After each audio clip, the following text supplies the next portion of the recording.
welcome back to another bright and shining Loaded TV episode. We heard your feedback, we read those comments, yes we do, we have eyeballs and we have internet access, so why wouldn't we? But we heard that y'all wanted to learn how to do some stand-up slides, so here we are to give you the basics. Front side 180, it's all in the shoulders and a little bit in the hips. You just bring it around, and then you have your right shoulder pointed down the hill. You don't want to bring it around like this and still have your left shoulder pointed down the road, because then you'll probably high side and flop on the ground and get some road rash and you won't be having a good time. As you're going in, do a little setup carve. Right when you hear your wheels start to buzz and break traction, you just scoot it around, bring that shoulder, and then put your weight back onto your right foot, and now you're going the opposite way. You're going backwards. Go and switch. Ooh, a good key to breaking traction and getting a feel for your wheels is to do a couple setup carves, as you're going down the hill, carve to the left, carve to the right. You can hear your wheels start to buzz a little bit, get a little crisp on the pavement, and when you hear that buzz, that's when you know that the light goes out. But just keep in mind that when you're riding and you hear your wheels just start to buzz and fuzz a little bit, that's when you know to just give it that extra oomph and bring it around, pop up, de-weight a little bit, and then once you're around, maybe gush back into it. Alright, so how to do a toe side 180. It's just like a heel side 180, but it's a little scarier because you're going backwards. But it's the same basic thing. Come in on an S carve. Your initiation will be an S shape. And then as you come into the arc on your toe side edge, get to the end of the turn, just push it out more. Put your weight on your front foot and then use your back foot to guide it out. But you want to keep most of your weight on your front foot, but you keep the board sliding. So you put your weight on your back foot, it'll just grip up and you'll go flying. You'll be bummed. As you're coming into your carve, you're going to want to crouch down, get low, and then as you're about to kick it out, then you stand up, and that will de-weight the wheels and let the board lose traction and slide easier. And then as you want it to grip up, or at least how I do it, it's kind of the opposite. So you crouch down, you stand up, you kick it out, and then when you want it to come back, you crouch back down again, and your wheels will grip, and you'll right away switch, and you'll be stoked. So if you just want to do a quick toe side 180, it's the same thing. Come in, crouch, and then turn your shoulders all the way 180, right as you do it. If you want to hold it out a little bit longer, you kick it out, and then you keep your shoulders parallel. Is that parallel? Yeah. Your shoulders pointed down the hill, and that will keep you sliding forward. And then when you're ready to bring it around, then you crouch down again and close your shoulders, and you'll be switch.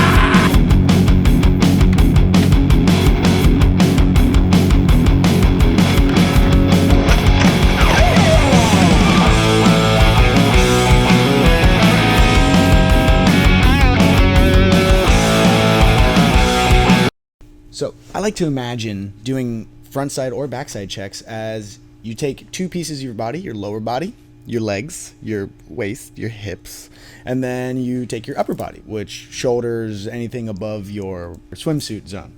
These two pieces are moving in opposite directions. Why is that? Because with a check, you're going to initiate the slide. It's going to poke out, but then you're going to want to bring it back. And in order to do that, you need to do the exact opposite movement that you did to initiate.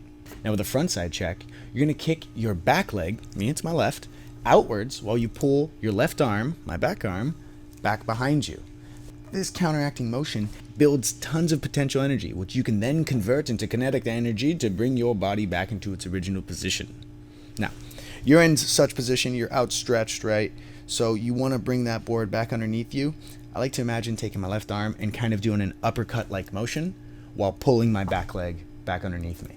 Now, check this handsome guy in this clip. Boom, the back leg kicks out, back arm goes behind him, and then he's wanting to bring that back, so he literally reverses the motion. Your weight is going to be mostly on your front foot. If you're going to be leaning, you want to be leaning into the hill. So for a front side slide, you're going to want to kind of lean back, almost like you're reclining in a chair or even sitting in a chair. Now, the backside check, remember, opposite moving pieces are going to allow you to do a check. So with a backside check, taking my left leg, my back leg, and I'm going to be donkey kicking it behind me, pushing back, while my back arm, it's not exactly going to reach all the way up to touch the sky, reach for the stars, but it's definitely going to reach outwards because you want the length of your body in the back to be as stretched as possible. That way you're ensuring that the back wheels kick out and all of a sudden you're doing the slide, and then from there you're going to be able to pull that stuff all back in and go straight again. Now the key to a backside check is that rather than relying solely on your back arm to bring the check back, you actually want to use your front arm. Also with a backside check, it's a little important to remember that you need to shift your weight ever so slightly to your back foot when you're bringing that check back to center, back to straight. Once you transition a little bit of your weight to your back foot, those wheels are all of a sudden going to want to start to grip up. So that's where you take your front arm, for me, my right arm, and your front foot, for me, my right foot, and you want those things to turn the board back straight. I like to think of this as, with my right arm, I'm doing basically a right hook, like a cross, while my front leg pushes outwards to make the board go straight again. Just look at the example. You can kind of see a punching like motion while the front leg scoots the front wheels back around. Remember, if you need more details on this, you can click the card right up top. I think it's right here. Squatter slides. It's pretty scary at first because you think you're just going to high side, and you might. So wear your knee pads maybe. The easiest way is do a Coleman slide, and then like halfway through the slide or whatever, whenever you feel comfortable, just pick your hand up, and then you're doing a squatter slide. And then that'll give you kind of the sensation of sliding low to the ground without putting your hand down. And then so once you get good at that and you feel confident, then you can try to start doing it without ever putting your hand down. And it seems really weird at first because you have a lot less leverage. Like I told you on like the TOESIDE 180s, you can kind of crouch down and stand up to kick it out. Squatter slides takes a little bit more force because you don't really stand up or anything. So you just kind of, same thing, all your weight on your front foot. And then, like I said, definitely a lot easier to learn it into a corner. But just come down, same thing, carve into it.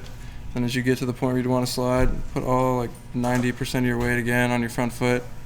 And then just push it out, guide it out with your back foot, like 45 degrees or less. The less you do it, the cooler it looks. And yeah, same, just suck your back leg in when you want to grip back up. There's not really like a whole lot to like standing up or down because it's a squatter slide. So you want to stay squatted. But then, yeah, if you want to make it look even cooler, once you're feeling it, you got it down, you can do a stalefish slide. Grab here with your feet like that, between the legs. And it's pretty much the same thing, but just you only one arm's on the board, so if you fall, it might be kind of weird. But you probably won't fall, but you might. Same thing with tuck knee. Bend those knees. Grab the rail, don't put your fingers in your wheels. Bummed on that. And then yeah, same thing. It's just kind of learning the balance point because when you're grabbing the board, you have even less room for adjustment essentially as you're sliding. Uh-oh, Jumbin. I think we got some aliens, Matt. Nah. Taz and Justin, The entity performing the launch status check at this time. All systems verify ready, resume count, and go for launch. OTC. On 3, 2, 1, and liftoff. Houston now controlling the flight of Discovery. Roger, roll, Discovery.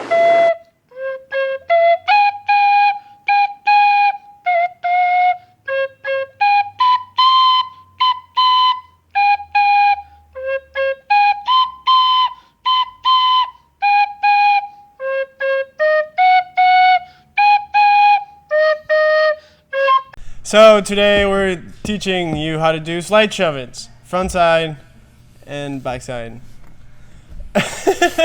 It's basically the same thing as doing a 180, but your body stays the same. Swing your shoulders, bring it back, and like hold the slide, and then uncross your legs because they're kind of crossed. Yeah, whenever I do a slide shove it, I think about it in my back foot a lot. You kind of like do like a stand-up 180, whatever way you're doing it. Keep your head looking downhill though. Don't turn your head, and that's pretty much the only difference. And then once you get past 90 a ways, just jump. There's a couple ways to do them.